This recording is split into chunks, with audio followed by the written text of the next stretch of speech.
धर्म स्नेही बंधुओं, ध्यान पर चर्चा चल रही है। हमारे 24 तीर्थंकर की जो प्रतिमाएं हैं, जितने तीर्थ पर और जहाँ जहाँ जाके आप दर्शन करते हो, वो सारी प्रतिमाएं कौन सी मुद्रा की हैं? हंसने की मुद्रा है, आशीर्वाद देने की मुद्रा है, कौन सी मुद्रा है? ध्यान मुद्रा। कौन सी मुद्रा है? ध्यान मुद्रा। तो जिसके पास जो होता है वही तो देगा, है ना? तो इतने समय से आप लोग भगवान के दर्शन कर रहे हो, तो आपको ध्यान करना तो आ गया होगा। क्या हुआ? नहीं आया? तो फिर आपने क्या दर्शन किए भगवान के? भाई, हीरे की दुकान में क्या मिलता है? हीरा मिलता है। सब्जी की दुकान में क्या मिलता है? सब्जी मिलती है। कपड़े की दुकान में क्या मिलता है? कपड़ा मिलता है। मंदिर में भगवान के दर्शन से क्या मिलता है? ध्यान मिलता है। तुम आज तक लिए नहीं तुमने ध्यान भगवान से। बच्चा स्कूल जाए और बिना पढ़े वापस आ जाए तो क्या कहोगे? दिमाग खराब है, इतना पैसा खर्च कर रहे हैं, बिना पढ़े आ जाता है, मतलब क्या तेरा स्कूल जाने का? अब यही बात मैं आपसे कहूँ कि इतना पैसा खर्च कर रहे हो, इतने चावल खर्च कर रहे हो, इतनी बादाम लौंग खर्च कर रहे हो, क्या मिला? ध्यान मिला कि नहीं मिला? नहीं मिला तो आपने अभी दर्शन किए नहीं है। भगवान की मुद्रा कौन सी है? ध्यान मुद्रा। ध्यान मुद्रा से ध्यान लगना चाहिए हमारा। हमें उस मुद्रा से अटैच होंगे जब हम, तब हमारा ध्यान लगेगा। नहीं, हम तो पूजा कर लेते हैं, हमारा तो नियम पूजा करने का है। पूजा करो, अच्छी बात है। पूजा में ध्यान लगा कि नहीं लगा? कि पूजा में भी दिमाग घूमता रहा, कि वहाँ भी ध्यान नहीं लगा? वहाँ बैठकर माला फेरी, माला में ध्यान लगा कि नहीं लगा? मतलब मंदिर में ध्यान करने गए थे। क्या करने गए थे? ध्यान करने गए थे, और वो ही नहीं लगा, बाकी सब हो गया। प्रश्न आया है, क्या करें माता जी? मैं बहुत दिनों से इस विषय पे चर्चा भी कर रही हूँ, प्रवचन भी कर रही हूँ। शायद आपने सुने नहीं होंगे, है ना? यदि सुने होते तो फिर प्रश्न नहीं करते। माता जी, हमने आपके प्रवचन सुने, हमने ध्यान शुरू कर दिया है, फिर ये बात आती है ना? तो जो प्रवचन चल रहे हैं उस पर अमल करो, ठीक है? और हमारे जैन धर्म में एक ग्रंथ है, कोई बता सकता उस ग्रंथ का नाम, जिसमें ध्यान का वर्णन है? कोई बता सकता है? षटखंडागम में ध्यान का वर्णन नहीं है। षटखंडागम में सिद्धांत है। हाँ, समय सार में आत्मा का वर्णन है, शुद्ध आत्मा का वर्णन है। शुद्ध आत्मा तो बता दी है, ध्यान तुम्हें करना पड़ेगा, लेकिन ध्यान का वर्णन है, वो कौन सा ग्रंथ है? पद्म पुराण में राम जी का वर्णन है। तिलोय प्रणति में तिलोय, 3 लोक का वर्णन है। रयण सार, रयण यानी रत्न, तो सम्यक दर्शन रत्न, सम्यक ज्ञान रत्न, सम्यक चारित्र रत्न है। तो इसमें 3 रत्नों का वर्णन है। 6 ढाला, 6 ढाला में 6वीं ढाल में ध्यान ध्याता ध्येय, हाँ थोड़ा सा वर्णन है। और बताइए, चलो शास्त्रों के नाम आपने बोले तो सही, इस बहाने शास्त्रों के नाम तो आपको याद आए। चलिए और बताइए। आत्मानुशासन, हाँ कुछ वर्णन आत्मानुशासन में है। चलिए और बताइए। लेकिन क्रम से ध्यान का वर्णन ज्ञानार्णव ग्रंथ आ गया, है ना, आ गया। ज्ञान और अर्णव, अर्णव यानी सागर, ज्ञान का सागर। और जहाँ ज्ञान का सागर है वहाँ भी ध्यान की पूरा वर्णन है उसमें। नाम भले उन्होंने ज्ञानार्णव रखा है, वैसे यदि इसका नाम ध्यानार्णव रखते ना तो भी बहुत अच्छा होता। नाम भले इसका ज्ञानार्णव है, इसका इस शास्त्र का नाम तो ध्यानार्णव होना चाहिए। अर्णव का मतलब समुद्र, अर्णव। हाँ, अपने बेटे का नाम रखना हो तो रख देना, अच्छा नाम है, ढूंढते हो ना नाम। तो ध्यानार्णव होना चाहिए कि ध्यान का सागर। इसमें सबसे पहले जो 4 प्रकार के ध्यान होते हैं वहाँ से शुरू किया है। फिर उसको आर्त ध्यान, रौद्र ध्यान, फिर धर्म ध्यान। धर्म ध्यान में 12 भावनाओं का वर्णन, बहुत अच्छा वर्णन किया, बहुत अच्छा वर्णन किया है 12 भावनाओं का। जो आप पढ़ते हैं ना राजा राणा छत्रपति, ये 2 लाइनें सैकड़ों पेज में चल जाती हैं, इतना अच्छा वर्णन किया है। फिर धर्म ध्यान, आर्त ध्यान यानी टेंशन, चिंता, इष्ट वियोग, अनिष्ट संयोग, पीड़ा, चिंतन, निदान बंद। रौद्र ध्यान, हिंसानंदी, मृषानंदी, चौर्यानंदी, परिग्रहानंदी। धर्म ध्यान, आज्ञा पाए, उपाय विचय, विपाक विचय और संस्थान विचय। तो इसका वर्णन है इसमें ज़्यादातर। तो सबसे पहले आज्ञा पाए यानी भगवान की आज्ञा का पालन करना। ध्यान करने के लिए सबसे पहले क्या ज़रूरी है? अरे बोलिए ना, भगवान की आज्ञा का पालन करना। ठीक है, भगवान ने जो कहा है वो करना। और जब हमारे अंदर आज्ञा पालन की आदत आ जाएगी, हमारी हैबिट बन जाएगी कि जो भगवान कह रहे हैं वो हमें करना है, उसके बाद ही तुम धीरे धीरे आगे बढ़ोगे। तुम ये सोचो कि हम एक दिन में बढ़ जाएं और बिना किसी की बात माने बढ़ जाएं तो नहीं होने वाला। सबसे पहले भगवान की आज्ञा का पालन करना और उनकी आज्ञा की आदत डालना। भगवान ने ऐसा कहा कि पूजा करना चाहिए, पूजा करेंगे। भगवान ने कहा अभिषेक करना चाहिए, अभिषेक करेंगे। भगवान ने कहा संयम का पालन करना चाहिए, संयम का पालन करेंगे। भगवान ने कहा गुरुओं की सेवा करना चाहिए, गुरुओं की सेवा करेंगे। भगवान ने कहा तप करना चाहिए, तप करेंगे। भगवान ने कहा दान करना चाहिए, दान करेंगे। आपने आज्ञा पालन प्रारंभ कर दी। क्या कर दी? आपने आज्ञा पालन प्रारंभ कर दी। ठीक है, उपाय विचय, फिर इसका जो कर्मों के नाश करने का उपाय है वो प्रारंभ कर दिया सत आवश्यक के माध्यम से। ठीक है, फिर विपाक विचय, जब कोई परेशानी आए, दुख आए, संकट आए, तब लोग क्या कहते? अरे हमारे कर्मों का उदय चल रहा है। क्या कहते हैं? हमारे कर्मों का उदय चल रहा है। ठीक बात है ना? अरे बोलिए ना, हाँ या ना? बीमार होते तो क्या कहते? कर्मों का उदय चल रहा, असाता का उदय चल रहा है। इस समय कर्मों का उदय नहीं चल रहा क्या? इस समय आपके कर्मों का उदय चल रहा है कि नहीं चल रहा है? चल रहा है। तो अभी तो आपने कहा ही नहीं। हाँ, जब सुख रहे तो भी कहना कर्मों का उदय है, और जब दुख रहे तो भी कहना कर्मों का उदय है। और फिर कर्मों, इन कर्मों से दूर कैसे हों?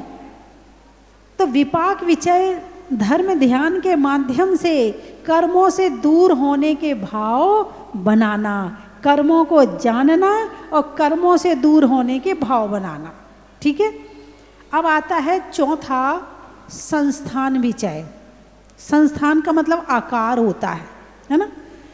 तो संस्थान विचय, अब इसमें इस संस्थान विचय के 4 भेद हैं। कितने भेद हैं? 4 भेद हैं। पिंडस्थ, पदस्थ, रूपस्थ और रूपातीत। पहले आपको ध्यान करने के योग्य बनाया, आज्ञा विचय, उपाय विचय, विपाक विचय। अब आपका मन बिल्कुल शांत हो गया, आपका मन अब ध्यान करने के लिए तैयार हो गया। किसी भी काम करने के पहले आप प्लानिंग करते हो ना, अरे बोलिए ना, प्लानिंग करते हो ना, प्लानिंग, योजना, हिंदी में उसे कहते भूमिका। क्या कहते हैं उसे? मतलब भूमिका बना लो पहले, भूमिका बनाने के बाद में होगा काम। भूमिका यानी भूमि यानी आधार। जब तक आधार नहीं होगा तो किस पर काम करोगे? बेस चाहिए। क्या चाहिए? बेस चाहिए। बिना बेस के तुम्हारी आवाज़ भी बहुत खराब लगेगी। बोले उसकी आवाज़ में बहुत बेस है, ज़्यादा बेस हो जाएगा तो भी खराब लगेगी, और बेस नहीं रहेगा तो टाएं टाएं टाएं वाली एक आवाज़ होती ना, सुनी होगी आपने किसी की, तो बिना बेस की आवाज़ भी बहुत खराब लगेगी। हाँ, बेस बहुत ज़रूरी है हर चीज़ में, चाहे कोई भी चीज़ हो। तो सबसे पहले धर्म ध्यान में, ध्यान तक पहुंचने के लिए धर्म की भूमिका बनाई गई है। और वो भूमिका पहले 3 तरह से बनाई गई है, आज्ञापाय, उपाय विचय और अपाय विचय से पहले भूमिका बनाई गई है, पर इसके बाद में ध्यान में ले जाया जाएगा। तो पिंडस्थ ध्यान, कौन सा ध्यान?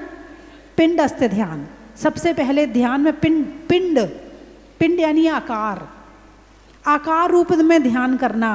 यानी कि आंख बंद करके बैठ गए, पहले ओंकार ध्वनि लगाई, फिर आंख बंद करके बैठ गए। आप समय शिखर जी गए हो तो 24 टोकों का ध्यान कर लो।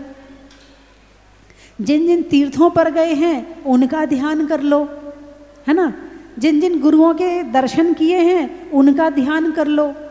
जिन जिन के प्रवचन सुने हैं, कल्पना में बैठो कि हम उनके प्रवचन सुन रहे हैं और वो प्रवचन तुम्हारे दिमाग में चलने चाहिए। इसको कहते पिंडस्थ ध्यान। क्या कहते हैं इसको? पिंडस्थ ध्यान। एक और तरह से किया जाता है, जैसे ध्यान में बैठ गए, है ना, ध्यान में बैठने के बाद में फिर देखा कि एक नाभि के पास में एक 5 पंखुड़ी वाला कमल है। कल्पना करी कि नाभि के पास में एक 5 पंखुड़ी वाला कमल है। एक पंखुड़ी पे लिखो, ध्यान में ही लिखो नमो अरिहंताड़म, दूसरे पर लिखो नमो सिद्धाड़म, तीसरे पर लिखो नमो आयरियाड़म, चौथे पर लिखो नमो वज्रयाड़म, 5वें पर लिखो नमो लोए सब साउणम। फिर बीच में लिखो रम, रम होता ना, हा लिख के ऊपर रेप और बिंदी, तो उसको कहते हैं रम। तो अग्निवाचक है ये, इससे अग्नि निकलती, ऊर्जा आती है, गर्माहट आती है। तो बीच में लिखो रम। फिर एक ऊपर कमल बनाओ, उल्टा कमल 8 पंखुड़ी वाला। एक पर लिखो ज्ञानावरण, 8 कर्म होते ना, तो ज्ञानावरण, दर्शनावरण, वेदनीय, मोहनीय, आयु, नाम, गोत्र और अंतराय, है ना। फिर हरम की, रम की ध्वनि लगाओ, हरम। फिर 8 कर्म जल गए, मेरी आत्मा शुद्ध हो गई, मैं 8 कर्मों से रहित हो गया, मैं शरीर से रहित हो गया। और जो यहाँ पर कर्म जले थे तो उसकी राख पड़ी हुई है। फिर देखो कि हवा चल रही है, हवा आई और राख को उड़ाकर ले गई। फिर देखो कि बारिश होने लगी, तो जितनी बची कुची राख पड़ी थी वो भी खत्म हो गई, वो भी धुल गई, है ना। और उसके बाद मेरी आत्मा एक बिल्कुल हल्की होके मोक्ष में पहुंच गई, मैं सिद्ध भगवान बन गया। ऐसा चिंतन करना, ऐसा चिंतन करके और ऐसा ध्यान लगाना, तो इसको कहते पिंडस्थ ध्यान। कौन सा ध्यान कहते हैं इसको? पिंडस्थ ध्यान। इसका वर्णन कहाँ पर है? इसका वर्णन कहाँ पर है? ज्ञानार्णव ग्रंथ में। कहाँ पर है? ज्ञानार्णव ग्रंथ में। शुरू से पढ़ना, सीधे ध्यान पे मत पहुंच जाना। शुरू से पढ़ना, पूरा भूमिका बनाना, पूरा बेस बनाना, उसके बाद वहाँ तक पहुँचना। फिर रूपस्थ, फिर पिंडस्थ, पदस्थ ध्यान है, पदस्थ है ना, पद, पद समझ गए हैं? पद बोलते ना भजन में लिखे होते भाई, पहला पद, दूसरा पद, तीसरा पद, अथवा जो शास्त्र पढ़ते हैं तो उसमें भी जो गैफ करके जो नीचे वाला, फिर गैफ करके फिर नीचे वाला, उसको पद बोलते हैं, है ना। तो पदस्थ ध्यान, जैसे नमोकार मंत्र में 5 पद, 35 अक्षर और 58 मात्राएं हैं, है ना। अब आपको नमोकार मंत्र ध्यान में लेना है और ध्यान में बैठ के आपने एक सामने दीवार सफ़ेद रंग की देखी और उसमें ऊपर लिखा नमो अरिहंताणम। कलर आपकी चॉइस से कर सकते हो, अथवा जो झंडे में 5 रंग हैं आप उनसे भी लिख सकते हो कि उस कलर का बनाया, फिर उसमें लिखा नमो अरिहंताणम, नमो सिद्धाणम, नमो आयरियाणम, नमो वज्रयाणम, नमो लोए सबशाहोणम। फिर जो लिखा हुआ है, जो तुम्हें याद है ना, वो नहीं पढ़ना, जो सामने तुमने लिखा है ना उसको देख देख के पढ़ना। और अरिहंत सिद्ध आचार्य उपाध्याय साधु को याद करते हुए पढ़ना। तो इसको कहते हैं पदस्थ ध्यान। क्या कहते हैं इसको? पदस्थ ध्यान। अथवा 12 भावनाओं का चिंतन करना, पदस्थ ध्यान। 16 कारण भावनाओं का चिंतन करना, पदस्थ ध्यान, है ना। अथवा 8 कर्मों का चिंतन करना, 8 कर्म, 8 कर्म की 148 प्रकृतियाँ, कौन सा कर्म कितना फल देता है, अथवा कौन से कर्म के कितनी आयु स्थिति है, कितना अनुभाग है, कितना फल देने वाला है, इन सब पे चिंतन करना, इसको कहते हैं पदस्थ ध्यान। क्या कहते हैं इसको? पदस्थ ध्यान। यानी जो पढ़ा हुआ है, सुना हुआ है, उस पर चिंतन करना, इसको कहते हैं पदस्थ ध्यान।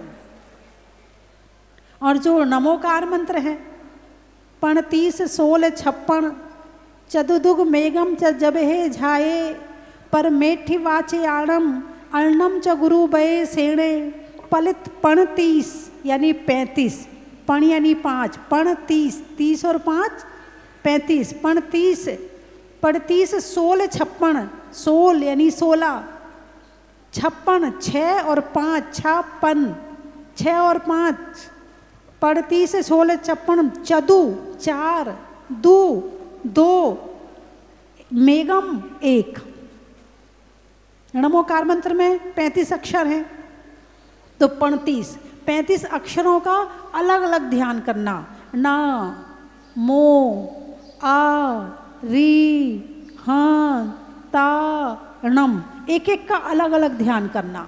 फिर नमो सिद्धाणम, एक एक शब्द का अलग अलग ध्यान करना। ऐसे 35 अक्षरों का ध्यान करना। फिर 16 अक्षर, अरिहंताणम, सिद्धाणम, आयरियाणम, उवज्जायाणम और सबशाहुणम। तो अरिहंत, सिद्ध, आचार, उपाध्याय, साधु, इसमें 16 अक्षर हो जाएंगे। ऐसे 16 अक्षरों का ध्यान करना, है ना। फिर अरिहंत सिद्ध 6 अक्षरों का ध्यान करना। अरिहंत 4 अक्षरों का ध्यान करना। इसमें अरिहंत भगवान का ध्यान करना, सिद्ध में सिद्ध भगवान का ध्यान करना। सिद्ध तो 2 अक्षरों का ध्यान हो गया। असिया उषा तो 5 अक्षरों का हो गया। और ओम तो ये 1 अक्षर का हो गया। ऐसे अलग अलग इनका सबका ध्यान करना। तो परमेष्ठी वाच्याणम, ये सब परमेष्ठी के वाचक हैं। ये सब क्या हैं? परमेष्ठी के वाचक हैं और इनका ध्यान करना। तो इसको कहते हैं पदस्थ ध्यान। कौन सा ध्यान? पदस्थ ध्यान। समझ गए? पिंडस्थ ध्यान, पदस्थ ध्यान, रूपस्थ ध्यान। अब पहुंच जाओ समोशरण में।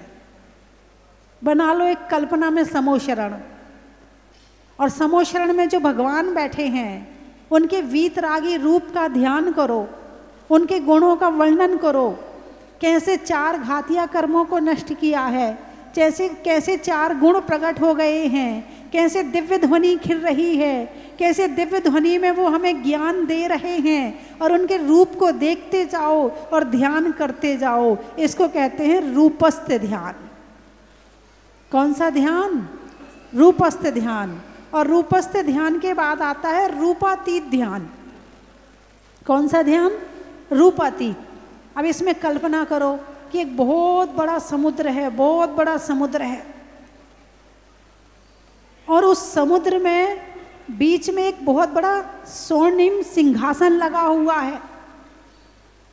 और जब आपने पिंडस्थ ध्यान में देखा था कि आत्मा कर्मों से रहित हो गई है, अब अपनी ही आत्मा को कर्मों से रहित करके, अपनी ही आत्मा को इस शरीर से रहित करके, नाम से रहित करके, मोह से रहित करके, और सारे जितने ज्ञान आवरण दर्शन आदि कर्म उन कर्म से रहित करके उस सिंहासन पर अपनी ही सिद्धात्मा को विराजमान करो और फिर उसका ध्यान करो।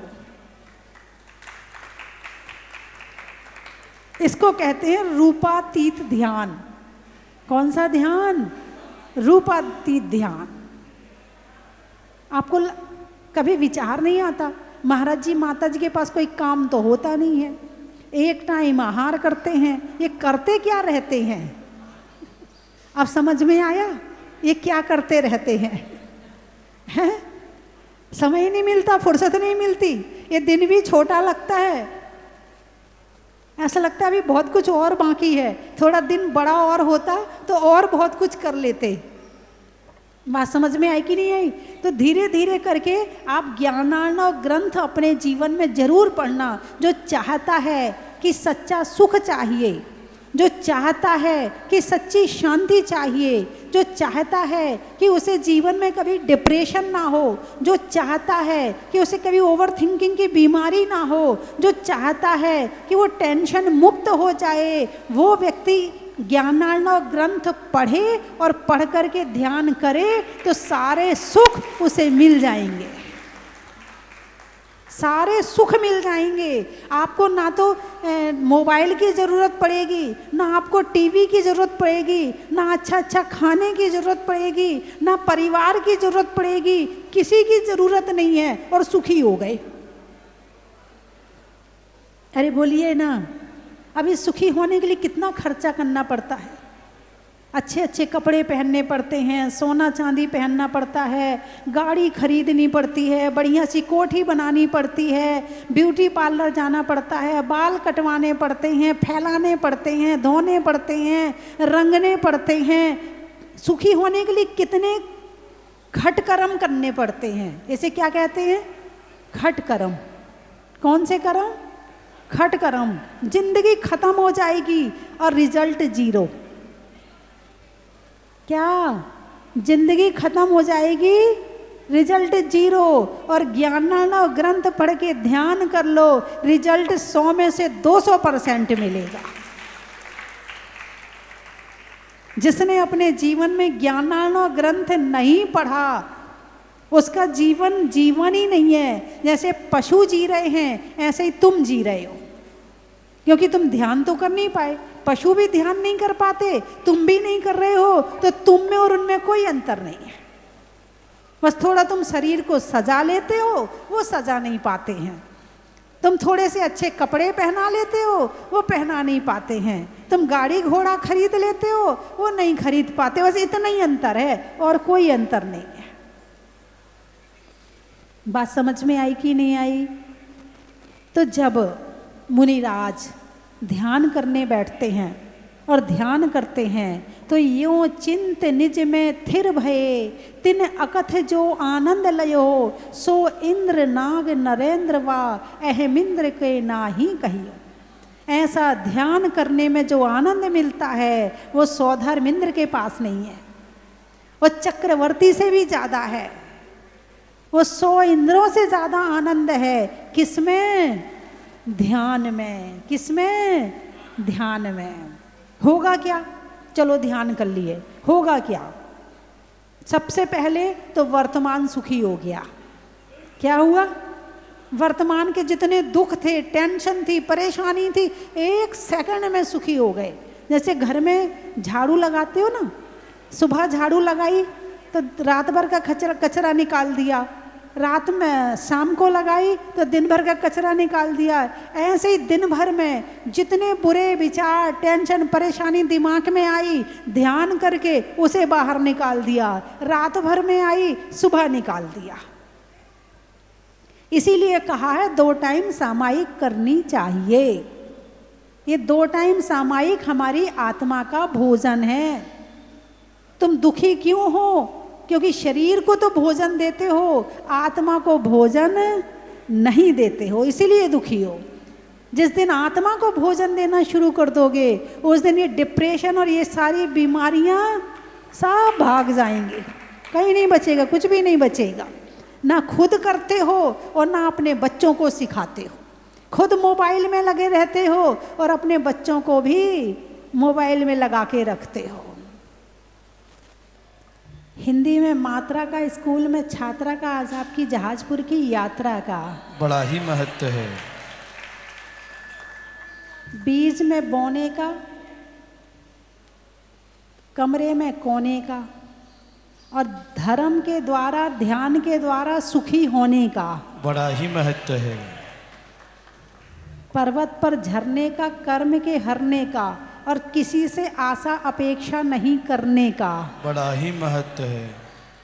गाने में सुर का, नृत्य में नूपुर का, और आने वालों में नागपुर का बड़ा ही महत्व है। चेहरे पर नैना का, बोलने में मीठे बैना का, और आने वालों में मुरैना का बड़ा ही महत्व है।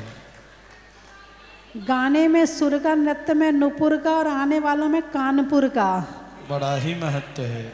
शैली में नागर का, पानी में गागर का, और आने वालों में सागर का बड़ा ही महत्व है। त्रियंचों में बिल्ली का, डंडा में गिल्ली का, आने वालों में दिल्ली का बड़ा ही महत्व है। समय में आंवली का, गांव में बावली का, और आने वालों में मुंगावली का बड़ा ही महत्व है। इटारसी, झांसी, अच्छा हाँ, झांसी वाले आए, झांसी की रानी आई हैं। कप में बसी का, रात्रि में शशि का, और आने वालों में झांसी का बड़ा ही महत्व है।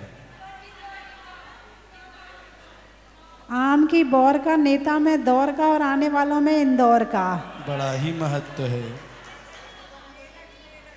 शमशाबाद, खेत में खाद का, भोजन में सलाद का, और आने वालों में शमशाबाद का बड़ा ही महत्व है।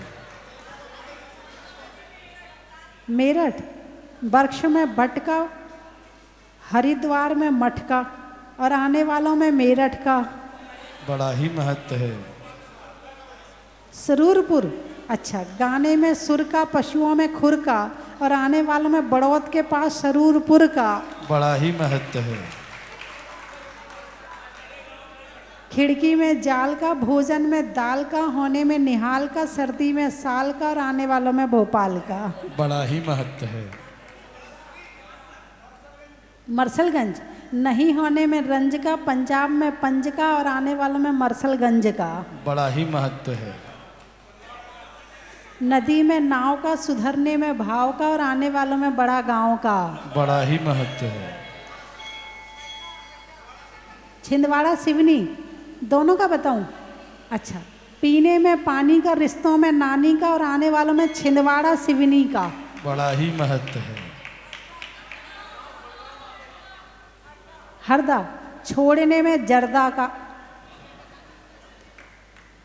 है, और मिट्टी में गर्दा का, और आने वालों में हरदा का बड़ा ही महत्व है।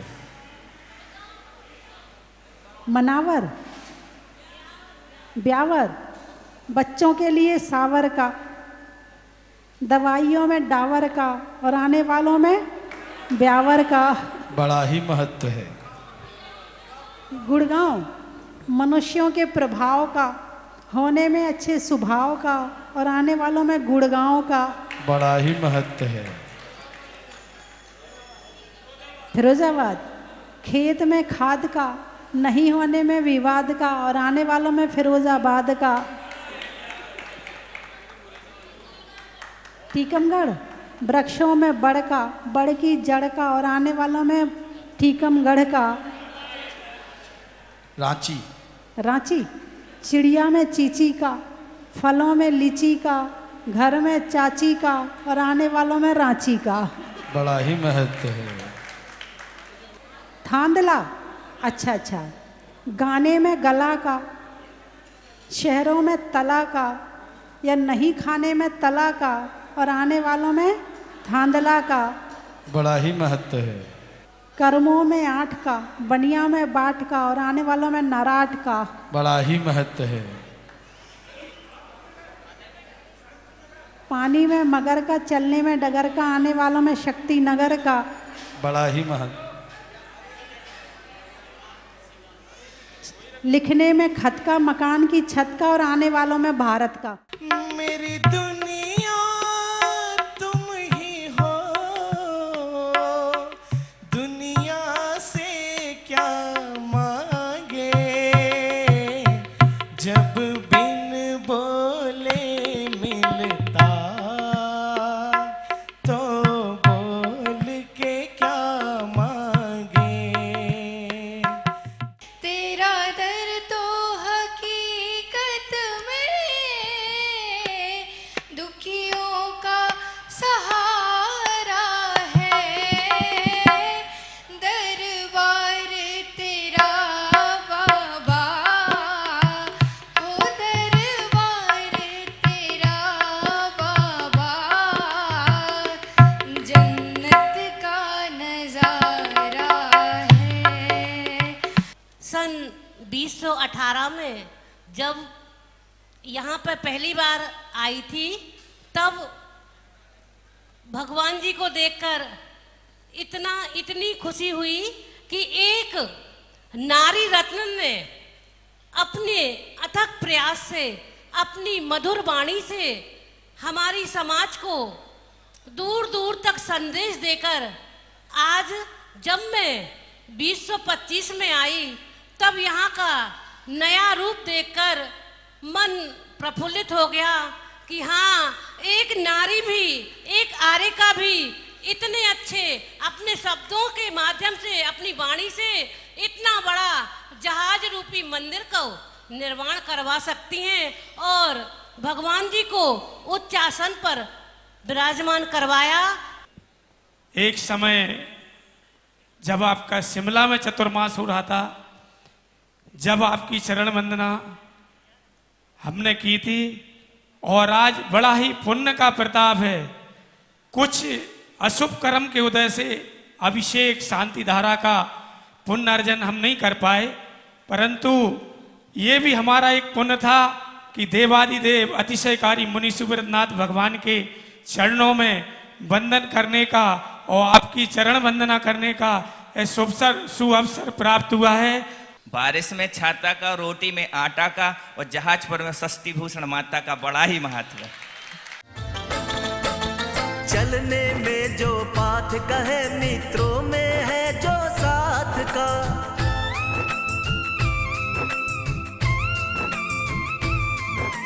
चलने में जो पाथ कहे, मित्रों में है जो साथ का।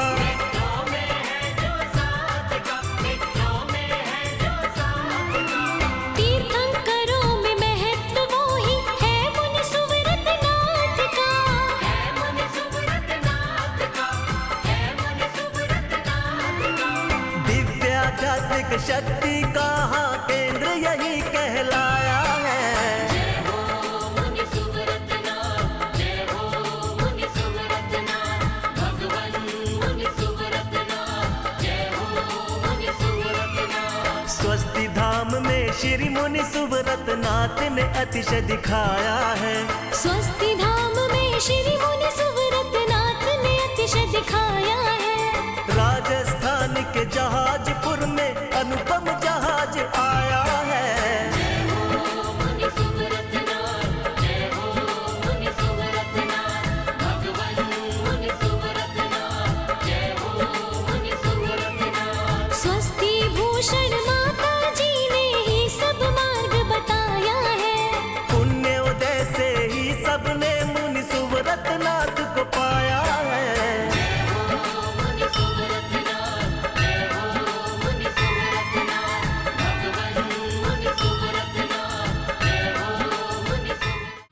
भोजन की थाल को सजाओ रे आज, रत्नों की थाल को भर लाओ रे आज।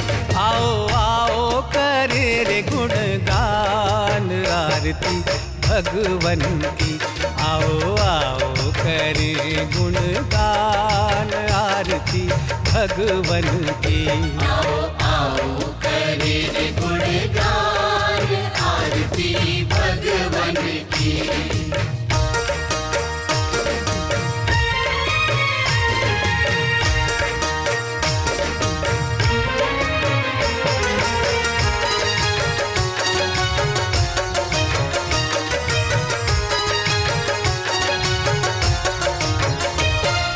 पिता सुमित्र के राज दुलारे, माँ पद्मा जी के नैनों के तारे।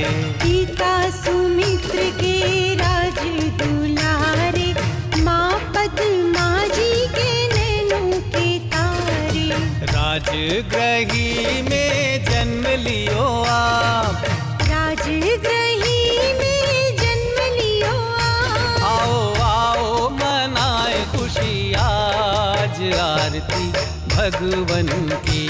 आओ आओ करे रे गुणगान आरती भगवन की।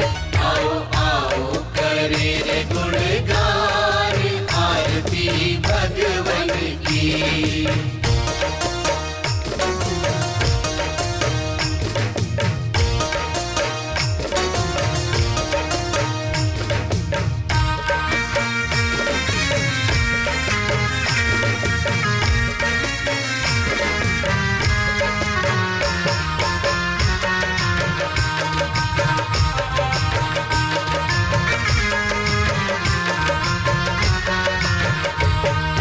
घी कपूर बाती से ज्योति को जला के प्रभुवर के चरणों